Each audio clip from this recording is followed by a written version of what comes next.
Hi, my name is Paul Sonsteby. I am a teacher, author, podcaster, and quasi-literary scholar. And recently I did a presentation on the Lord of the Rings, the appearance of water in the Lord of the Rings by J.R.R. Tolkien, obviously, for Signum University's Sunshine Moot. Signum University is an online university run by some amazing people who offer lots of information on speculative fiction to a wide audience. So I was very happy to zoom in and do a presentation for them on water in the Lord of the Rings, but I wanted to be able to record that presentation and share it with a more general audience. So this is Where the River Leads, the water bond between Frodo and Gollum.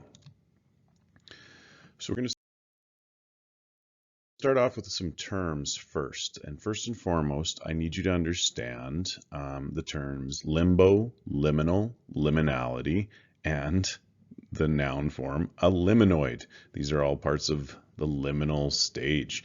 You may have heard of some of them, especially limbo, but what it means is in between. It means not being in either an ideal place or a beginning place. Think of a cocoon. Okay. Oftentimes, people who grow heroes in their journey, like Joseph Campbell often references the hero's journey, go through the liminal stage and then end up in a form of achievement. I first discovered this when I was writing a paper in university about Prince Hal in the William Shakespeare plays Henry the Fourth, parts 1 and 2, and Henry the Fifth. I called Hal a liminal character, which is referred to as a liminoid, and so I cleverly called my paper The Liminoid, formerly known as Prince. I was pretty proud of that at the time.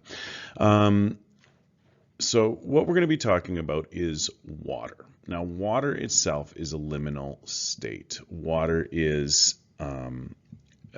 it is in between ice and gas, but water also isn't really anything. It is constantly flowing. It's constantly in between places. So there are symbols, and then there are symbols. Consider things like a door, a window, a heart, blood, or light. Water is one of these. These are like alpha symbols, if you like. Water is perfectly symbolic of the liminal state. It's in between ice and gas, but really the only form humans can properly use. Ice is like the future. Gas is like the past, right? One is going to become water and one is water used up. And water is the present. It's the only one we experience, just like time is the only thing we experience. And so I'm an English teacher, and sometimes I get riffing on this a little bit. And there's a story I teach where the climax happens on a river that is also the border between Canada and the United States, and a character is deciding whether to serve in the Vietnam War, he's been drafted, or run away. And I'll sometimes get riffing on ways water can be symbolic, baptism and of course rain and things like that. And I was just spouting off to a class once. And I just out of the blue shouted water bursts, and rightly so, the class thought that was hilarious, to the point where that and other asides that I sometimes get on, the class gave me a T-shirt that I'm currently sporting, with water burst in the middle, and for you know, there's What, which is a reference to the beginning of Beowulf, and you can see in the top left or top right there a reference to liminoid. So it's something I'm pretty obsessed with. And the argument I want to make about Lord of the Rings is the two characters, Gollum and Frodo, are liminal. They are never truly formed, and each of them has water that represents him. Okay, so on to Tolkien. Tolkien has three main versions of water: the sea, running water like rivers and stagnant pools. And the latter two are going to be the majority of my discussion, although I will reference the sea.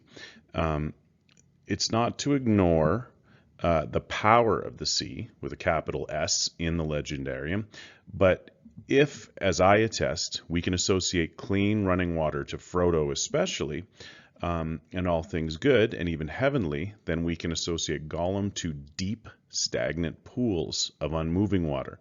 The sea, of course, is noble for the elves and for the Númenóreans.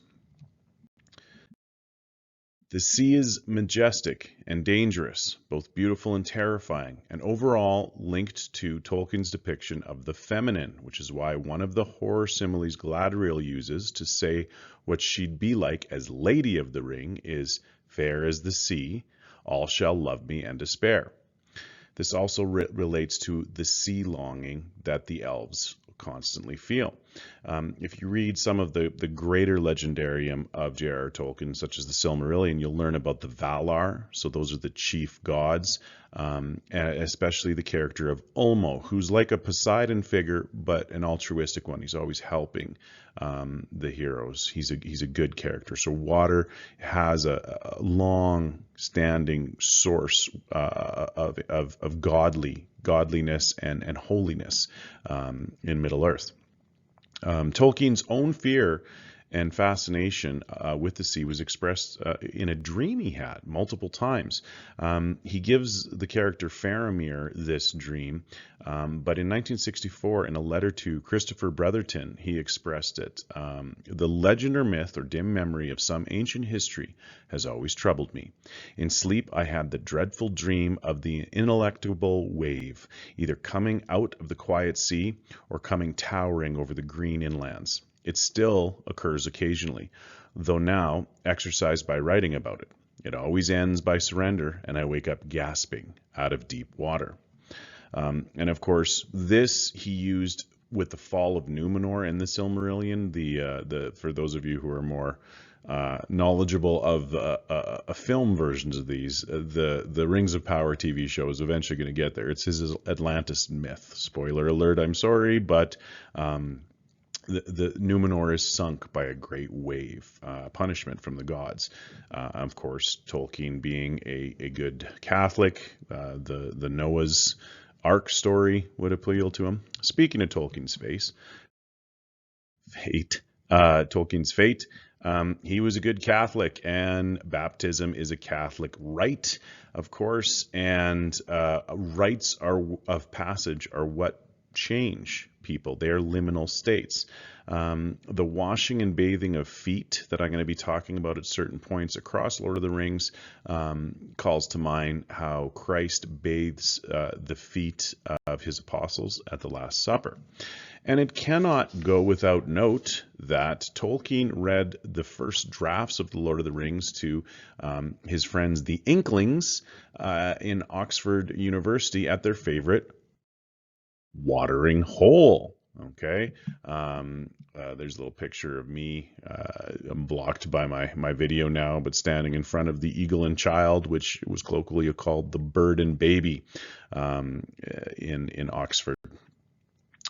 So, for elves, many of Frodo's most significant interaction with elves involve water. There are Gilder and his folk early on in the Lord of the Rings, in the Fellowship of the Ring, Glorfindel on the Flight to the Ford, and Galadriel and her mirror. The elves do wake up next to the Sea of Helcar in the Silmarillion. They are linked by starlight and water through Galadriel's file, and they're defined by those who, like the elves are defined into groups by those who sought the sea, crossed the sea, returned from the sea, or didn't go at all.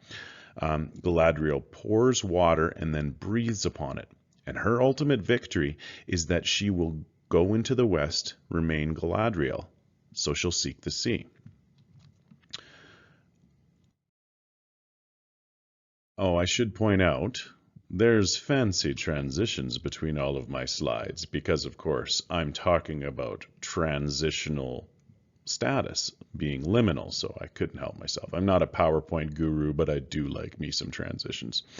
Anyways, Hobbits, other than Frodo, have associations with water, but it's important to note how special Frodo truly is. Even a hobbit as special as Bilbo from The Hobbit could not swim, which makes his escape plan from the Wood Elves in Barrels Out of Bond that much more impressive, that he would choose a water-based escape from the Wood Elves realm. That's ballsy, to use a colloquialism. Bilbo also composes a poem about Eärendil, a mariner, a boatman. He's also a Christ figure of Middle-earth. He rides waters. Most hobbits regarded even rivers and small boats with deep misgivings, and not many of them could swim. This makes the initial tragedy of Frodo's parents that much more intriguing, as what they were doing was unique. I'll come to this in a bit, but they were boating when they died. So Frodo is a unique hobbit born from unique parents having a unique experience, for hobbits anyways. Now, on Tolkien's map, the Brandywine River is a natural border for the Shire, and anything on either side of it is treated with suspicion. The crossing of the Brandywine was significant and possibly somewhat mythical. It was so important that the hobbits based their calendar on it. The crossing of the Brandywine is year one of the Shire. It's significant that the second the hobbits are safe in a conspiracy unmasked,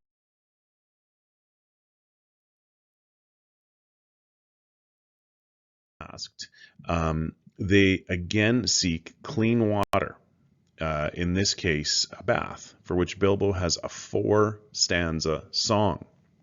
This will be followed by a meal of mushrooms, and then Frodo's vision that features the sound of the sea far off. Merry and Pippin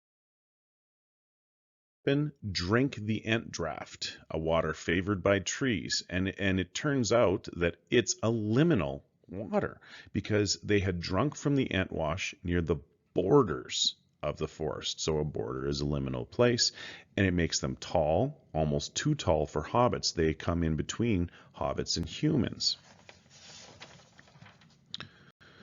Now, on to Gollum. Gollum is defined by deep pools, and this is one of the major points of my thesis of this presentation, is that Gollum is to deep, unmoving pools as Frodo is to running rivers. Gollum begins, we are told later in the Fellowship of the Ring, as one of the lake people. He, as a lake person, as one of these lake creatures, he would be descended from the Stoors, S-T-O-O-R-S, who, of the 3 great branches of the proto-hobbits, lingered long by the banks of the great river Anduin, then followed the course of the Loudwater southwards. Stoor, with that spelling, is defined by the Collins English Dictionary as a North English or Scottish dialectical word that means turmoil or conflict. A variant of Stour, S-T-O-U-R, which appears in the Oxford English Dictionary. Now, if you study J.R.R. Tolkien in any way, shape, or form, you learn that he was a philologist, an expert on words, the history of words, the roots and sources of words, and the man did not choose a word lightly. He would have the meaning of Stour in mind, no doubt. So these were one of the great branches of the proto-hobbits, including the Harfoots. Gollum's origin story involves a fishing trip on a river. He is first connected to Goodwater. We are told that Sméagol is the most inquisitive and curious-minded of that family, and that he dived into deep pools. Sméagol gets the ring from the first finder, Déagol, just as Frodo gets it from its first finder, Bilbo, though the differences between these handing overs is the difference between a deep, still pool and a running river. Strangling Déagol asphyxiates him. It's a sort of drowning, an outside force robbing you of air. Deagle and Frodo's parents both die at a river on a day that should have been a good one, Smeagol's birthday, and a marital outing/adventure. Gollum is a small, slimy creature. This lives up to Bilbo's promise of the sort of things that live in water under mountains. His signature sounds, the extended sibilants on words such as precious, it's like the gentle hiss of water, and the bless us and splash us may sound like an ironic children's idiom, but it's also a benediction for this sort of place. This is unholy to us, holy to him water. When he says Gollum, he makes a horrible swallowing noise in his throat. His signature sound is a sort of drowning, a gulping forcefully, like a last intake of water before succumbing and going under and dying. He also gurgles, which is a drowning sound. Gollum is a name given to him from outside because of the gurgling in his throat. Gurgling is a sound of drowning, and it's if the very sound he makes confesses the strangling of Deagle every time Gollum speaks, assuming safely that Deagle gurgled as he died. So it's like a confession. Right from The Hobbit, water is used to define Gollum. He speaks of fish. It's a riddle he thinks too easy for Bilbo, although it causes Bilbo a little bit of trouble in the riddle game. Gollum has a little boat, and during the riddle game, he hisses to himself, and Bilbo says he's like a kettle boiling over. All definitions of him are in some way about water, and yet water gone wrong. Slimy, boiling over, gurgling, and splash. Bilbo realizes that Gollum's home is a pool or a lake and not an underground river. It's a stagnant and still pool, not healthy, not running water. Bilbo immediately thinks of nasty things wriggling in the water. There are strange things living in the pools and lakes in the hearts of mountains. This establishes, right before we meet Gollum, that deep and stagnant pools are emblematic of contamination and threat. The impurity of the Gollum-themed water fits well with one of the critical themes of all of Tolkien's work, that nothing starts off bad. It must be ruined. It must be spoiled. Of course, the orcs infamously are corrupted elves, although there are different versions. Tolkien was a famous rewriter, and so sometimes we can't trust an initial read of something based on what he changed it 2 years later. But generally, the orcs are viewed as corrupted elves. Just as a rolling stone gathers no moss, so too does running water gather no scum.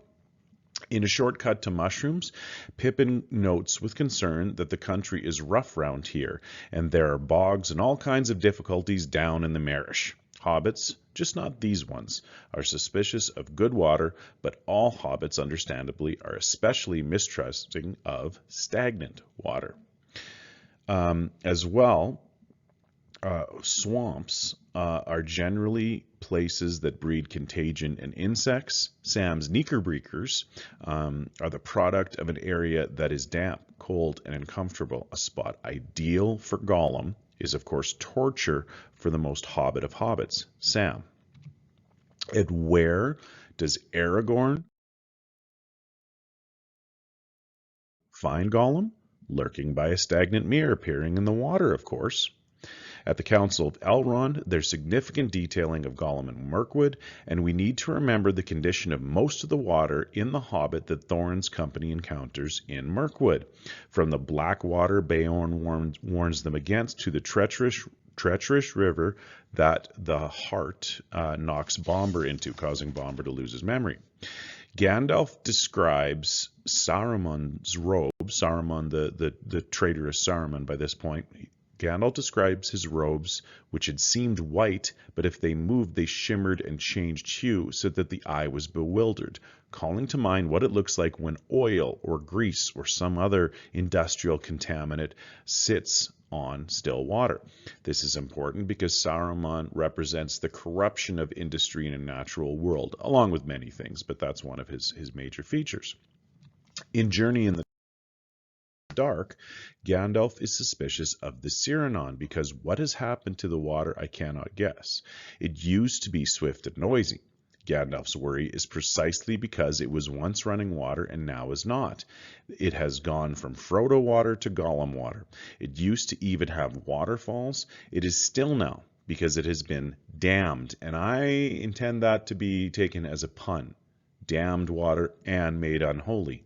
Damned water. And now it has ominous waters. Gandalf expands on this, saying, none of the company, I guess, will wish to swim this gloomy water at the end of the day. It has an unwholesome look. Frodo feels a further sense of unease,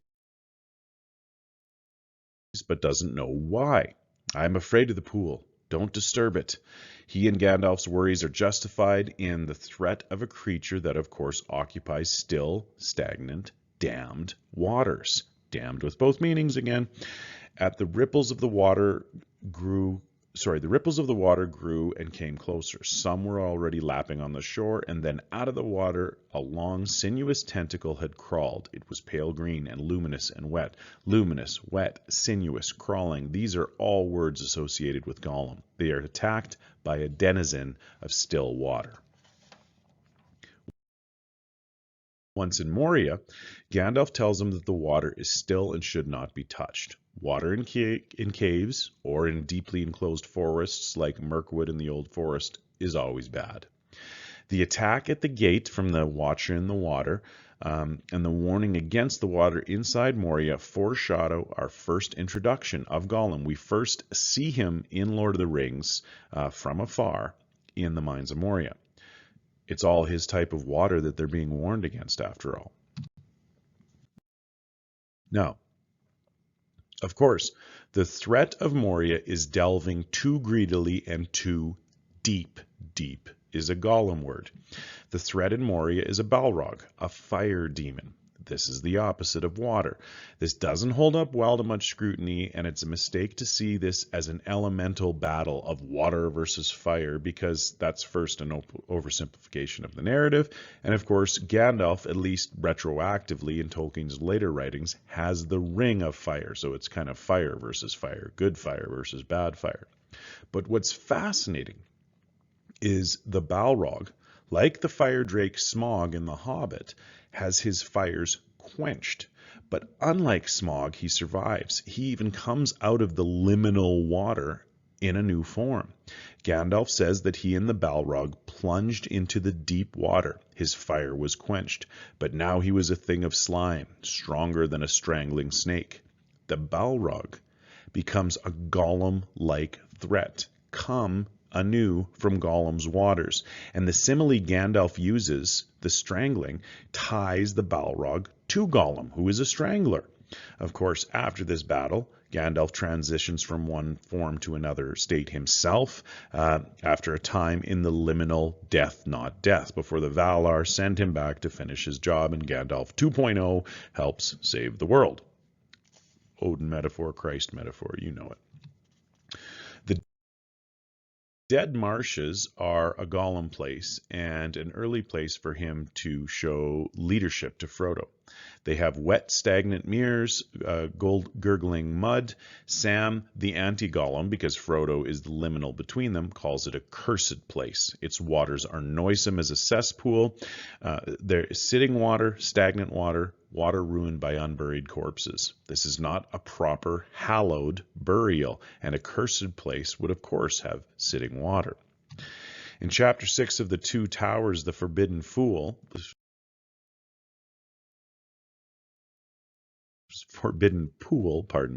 Gollum spoils sacred water, coming to it unbidden. Frodo must defend Gollum, and this pulls him from the good away from Sam and running water. Gollum had a claim on him now. The servant has a claim on the master for service. It blurs the lines between leader and follower, master and servant. If you like, just as if you pour anything into water, it mixes in with it, so too do we no longer see a fine line between leader and follower. Sam is bound to Frodo too, but it's a pure bond, and there's now an added depth to Frodo's connection with Gollum. I choose the word depth, deep, intentionally. The forbidden pool almost acts as a baptism. In the Peter Jackson films, the Barrow Wight song is given to Gollum at this point. He sings it while spoiling a sacred pool before Frodo and Faramir.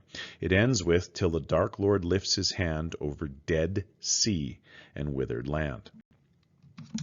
It's interesting that before the attack on Minas Tirith, Bergon refers to the stillness as the deep breath before the plunge. This is how a good person behaves before entering deep, still pools of somebody like Gollum. In the film versions, this is given to Gandalf, not inappropriately, but the point is you're taking in water before you go into the deep, untrustworthy pool. Frodo feels that all of Mordor's Lake Nirwen has dark, sad waters. Again, this shows the major theme of evil in all Tolkien's work, of good ruined, of clean waters putrefied. This is the much discussed link to the Aristotelian idea that evil does not exist as a substance on its own. It can only be corrupted good. Something, if you study Boethius, if you study Aristotle, you will learn. Now, on to Frodo. Frodo's origin is on the Brandywine River. His parents, Drogo and Primula, die on the Brandywine. It's a liminal place. Death is a transition. Primula was a brandybuck. Like Mary, these are folk suspiciously associated with the river, and she is descended from the old Took. Oddity and adventure in Bagginses comes on the Distaff side. They went out boating on the Brandywine River and were drowned, and poor Mr. Frodo only a child and all. Frodo is made in between by this action. Adopted by Bilbo, he has no parents and is not actually technically an orphan. He's in between. In fact, on the first page of A Long Expected Party, Frodo is referred to as a tween, which is a liminoid of sorts, isn't it? There's a right side and a wrong side to the Brandywine as far as traditional hobbits go. So if you're on a boat on the river, you're neither. You're in between the good and the bad sides. It's important to note that Smaug the dragon is ultimately quenched, as I mentioned earlier. The arrow brings him down, but the water destroys him. The long lake where he drowns, where he dies, where he is consumed, is part of the running river system. So it's running water, the holy water of Frodo, that destroys Smaug. The ring was safe for so long because it was in a liminal space, not gone, but not possessed. It was lost. It fell into the Great River Anduin, pardon me. This is running water, good water, and when the corrupted Isildur goes into it to escape, he dies because he and the ring are not pure. He passes between the worlds in this liminal river. The ring, there in the dark pools, amid the Gladden fields, passed out of knowledge and legend. In the chapter 3 is company, the very first quest the hobbits go on is for fresh water. And Frodo quips, "I don't keep water in my pockets." Now this is just a flippant remark, but note that he mentions the place he keeps the evil thing, a ring, in his pocket, is not where he would keep a good and pure thing, like water, ignoring the fact that it's quite inconvenient to carry water in your pockets. What's fascinating is the hobbits are on a quest for their water, for fresh running water, when they meet Gildor the elf and his folk, who are now only tarrying here a while, ere we return over the great sea, seeking thus their water, the sea. In A Conspiracy Unmasked, Sam has a transitional moment, a liminal moment. On the ferry boat, he had a strange feeling as the slow, gurgling stream slipped by. His old life lay behind in the mists, dark adventure in front. It's small, blink and you'll miss it, but it shows Sam's version of the experiences the great characters will also have. Change on river. This applies to Frodo, Aragorn, Boromir.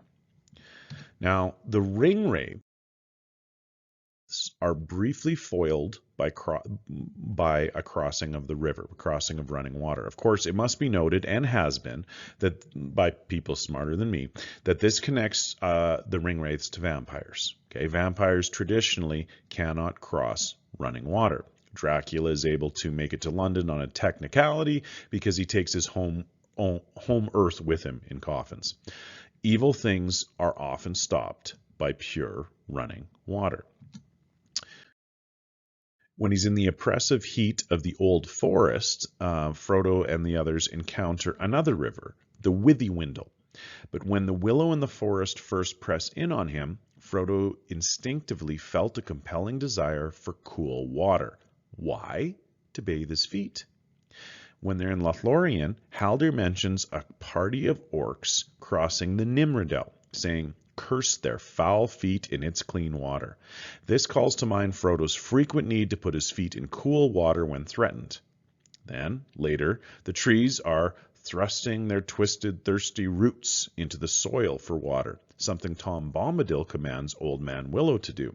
There's a shared seeking of water between feet and roots. It's kind of like a blessing of sorts. Now, Tom Bombadil is a massive character in a small part. He's a mythological character that Tolkien has put in, and he's bigger than this discussion. But I will attach he and Goldberry to this because Tom, he can't be disassociated from the river. He's married to Goldberry, who is referred to as the River Woman's daughter, and one of his main adventures outside the Lord of the Rings, in the Adventures of Tom Bombadil, a group of poems that Tolkien wrote, one of the main ones is Bombadil goes boating. His gifts for Goldberry are water lilies. The river has a sacred element for both of them. His song at the end of Chapter 6 of the Fellowship of the Ring ends with, "Reeds by the shady pool, lilies on the water, old Tom Bombadil and the river daughter." Tom constantly draws an idyllic, heavenly picture of river scenes. Goldberry, his wife, decorates with lily bowls. It's like they have a sort of river iconography around the house. Hearing the Hobbit's report, Tom realizes he must avoid Old Man Willow until the spring. That is, when the rivers and streams are running again. In a song, he says, "I shall no longer go down deep again along the forest water." The forest water is deep and nearly still at this time of year, and thus dangerous because it's Gollum water. In Flight to the Ford, Strider gives them a breakdown of the aquatic problems in their way and tells them that they have come to the river Horwell, and that the elves call Mythaithral. I think I'm saying that one right. It flows down out of the Ettenmoors, the Trollfells north of Rivendell, and joins the Loudwater away in the south. Some call it the Grey Flood after that. It is a great water before it finds a sea, but one river at a time. They're going to be desperately seeking to cross a river before the end of the chapter, and you sort of feel awash in river references at this point. At Flight to the Ford, Frodo actually seeks to enter the water for safety as the ringwraiths are catching up to them. Frodo hears the splash of water. It foamed about his feet. Once again, in a moment of threat, Frodo seeks to bathe his feet, and feet are the emblem of hobbits, in cool running water. Frodo is saved by a magically running river, and he saw the river below him rise, and down along its course came a plumed cavalry of waves. Not only is he saved by running water, but this, of course, foreshadows the eucatastrophe of the charge of the Rohirrim, a wave of horses at the Battle of Pelennor Fields. Of course, horses and water through Poseidon have traditional associations, and so on. It can easily be seen.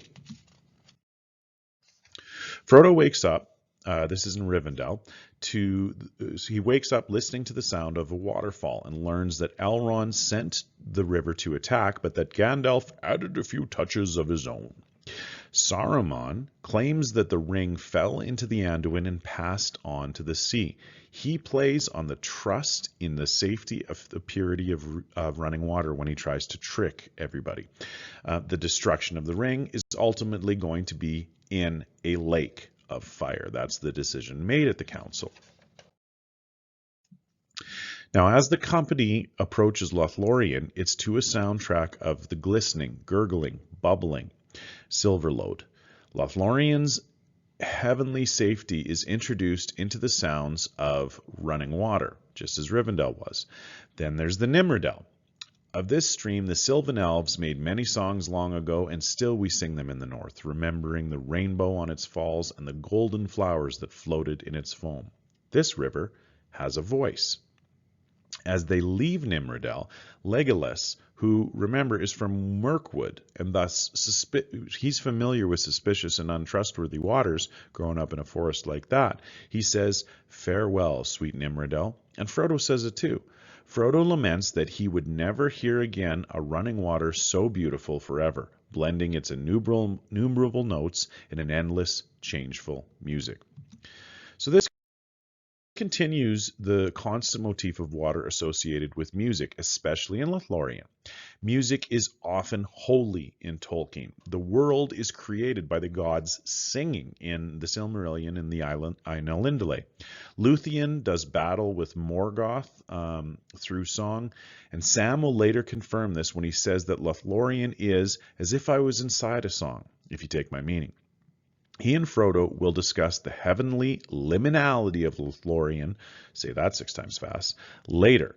But on Cairn Amroth, Frodo stood still, hearing far off great seas upon the beaches that had long ago been washed away, and seabirds crying, whose race had long been perished from the earth. The sea is blessed. It's blessed water for the elves, and rivers are blessed for hobbits, but Frodo is a special hobbit, a hobbit who will eventually go over the sea to elvish heaven. So, of course, he is frequently in both elvish and hobbit worlds.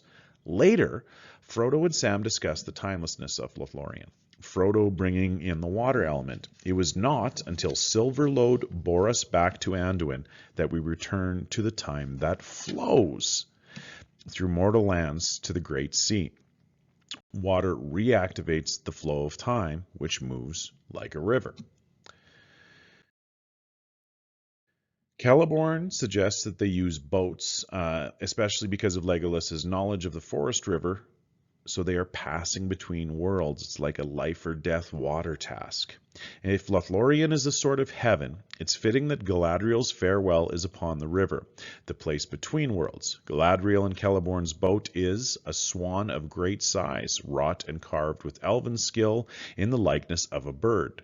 She sings them a song of the sea, and we have swans, waterbirds. Think of Eärendil, a mariner who's permanently in the heavens. That's a combination of air and water, like Galadriel's breath on the mirror.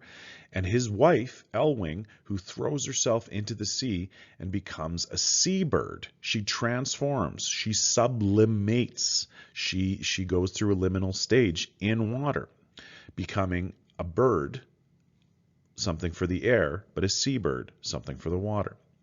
Galadriel's phial contains water in which is caught the light of Eärendil's star, set amid the waters of my fountain. Holy water to elves, holy water to hobbits, which Frodo will use to fight off Shelob, a supernatural evil in a cave. She is the spawn of Ungoliant, a giant mythical spider, a literal light eater. And in one version of Tolkien's Book of Lost Tales, some of his unpublished work, Ungoliant, the Dark, is slayed by the mariner Eärendil. When the company is passed out of this heaven, but is still on the liminal river, they see black swans, perhaps foreshadowing the breaking of the Fellowship and of Boromir's death. Sam's first encounter with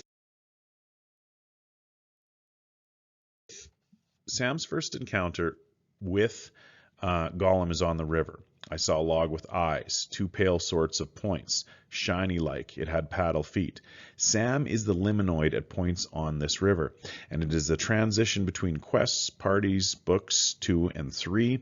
Here is the first seeing of the creature with whom he will spend most of books 4 and 6 worrying about. The Fellowship comes ashore on the Anduin because of the rapids. The river changes as well, transforming from highway to threat, foreshadowing the coming breaking. The encounter of the Argonauth, okay, these giant statues, happens on the river. Argo, of course, calls to mind that most famous of mariners, Jason. This is metaliminal, and I got really excited thinking that this metaliminality was an idea I'd come up with. It is not. Metaliminal is a word, my son looked it up for me, that means a type of storm, but maybe if you hyphenate it, you can be metaliminal. Anyways, they are on the river. They are between banks, between stages of the quest, between the fellowship and the breaking of the fellowship, between the regions of Rohan and Rovanian, between Gondor and Mordor. Emyn Muil, where this happens, is essentially the center of an XY axis, and these are the aquatic and drowned Númenóreans warning against Mordor. Sam is not Frodo, and the river nearly kills him, but he comes out of it changed, transformed. He is rescued by Frodo, who on the boat is wearing the ring in the Wraith world, in between reality and spirit, while on a boat in between banks. Like, how metaliminal can you get? And when Frodo says that I am going to Mordor, meaning alone, Sam counters with a near paradox. Of course you are, and I'm coming with you. He will only be alone as alone as Sam allows him to be. Gollum and Smeagol are always together in the wrong way, but Frodo is never without Sam in the pure way. Boromir is buried on the river to remain forever liminal, forever in between. The rumor, which is of course the liminal stage between truth and myth, is that the elven boat rode the falls of the foaming pool and bore him down through Osgiliath and past the many mouths of Anduin out into the great sea at night under the stars. The Ents attack on Isengard is weaponized running water. Though the Flotsam and Jetsam run the risk of leaving deep stagnant pools, so hopefully that Gollum water will go away after the purifying of Isengard. At the Battle of Pelennor Fields in The Return of the King, Aragorn arrives by boat on a river. The eucatastrophe is highlighted by the fact that the ranger is now transforming into the king. He has his standard unfurled, he declares himself fully, and he steps out of his liminal space. He closes the loop on his relationship with Boromir, for the Númenóreans first came from the water, and Aragorn sent Boromir to this river, to the mouth that Aragorn enters to raise the siege of the city. Safety and solace, bridges and ferries. There's always these things that the good characters seek for safety. Transitional waters. It is most significant how the relationship of Gollum and Frodo ends. In a lake of fire, Frodo is in between good and bad, declaring the ring for himself. This is madness, and madness is an in-between. He is invisible. He is in the Wraith world when Gollum attacks him. Gollum falls into a lake of fire, molten rock, liquid rock. It's caught in the in-between stage between rock and burning up. He is eventually burned up. He and the ring are destroyed and transformed into energy. So, there you have it. There is how I see Tolkien using two types of water to define two major characters. Gollum is a liminal character, so is Frodo, and they each have their representative water, and all waters in The Lord of the Rings are in some way associated with this type. So these are my works cited, I use several of them. Now, I'm going to be publishing the audio of this presentation